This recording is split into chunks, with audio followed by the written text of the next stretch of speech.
القضيه اللي انت فيها. ولوكا الاهلاوي قدام امه محمد اهو ما ادانيش جنيه، وهو الراجل مشكورا كان بيحاول يودي شيكا النادي الاهلي اما نادي الزمالك باعه وتخلى عنه. استاذه هبه بعد اذنك ولا اقل. وهو استنى. الاهلاوي مش بتكلمك يطلع لك الريسيت على الهوا دلوقتي. ياخد حقه. يبقى تعملوا نفسكم ابطال من ورا على هذا الراجل. عايزين تبينوا انتوا كنتوا بتدوا قوي، لو كنتوا بتدوا من الاول ما كانش دراع حالي، ما كانش مات، كان زماني عالجته.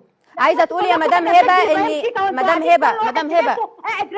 مدام هبه عايزه تقولي ان نادي الزمالك كان كلمه واحده، حسبي الله ونعم الوكيل في اي واحد كان بايده يساعد ابراهيم شيكا وطلع عمل ترند على اسمه، يشوف اللي انا فيه ولا اكتر ولا اقل. مدام هبه عايزه تقولي ان نادي الزمالك كان سبب في تدهور حاله ابراهيم شيكا الصحيه. انا رحت للبلد كلها، ما فيش حد، كله على عينك يا تاجر، ما حدش، انا مش موضوعي، مش في الخفا. انا رحت لامه محمد قلت لهم الحقوني جوزي بيموت، ما حدش اتدخل، وقعدوا يقولوا لي خلاص حالته ما يقوس منها، سيبيه بقى لما يموت هنيجي نرمي لك قرشين. مين اللي قال لك كده يا مدام هبه؟ انا عن القرشين اللي هيجوا بعد ما مات. خلاص انا مش عايزه حاجه، انا مش طالبه عوض من حد، العوض عند ربنا، ربنا اللي بيرزق، مش الناس اللي ما بتديش فلوس وبتطلع تتكلم زيه كده قاعد قدامك اهو تاجر بيه وهو عايش على اليوتيوب وعلى الفيسبوك وجاي يقول لك انا اديته فلوس ايه يا حبيبي؟ مهيب عبد الهادي يا فندم الاعلامي الكبير. كنت اشتريت جبت سيره راجل ميت يا استاذه هبه يا استاذه هبه اهدي طيب بعد اذنك. ممكن تهدي يا استاذه هبه؟ اميره ابراهيم شيكا قاعد معايا كوره هو ده اللي عمل كل حاجه. انا اتحفظ على اسماء الزملاء، مش عايزه اي اسماء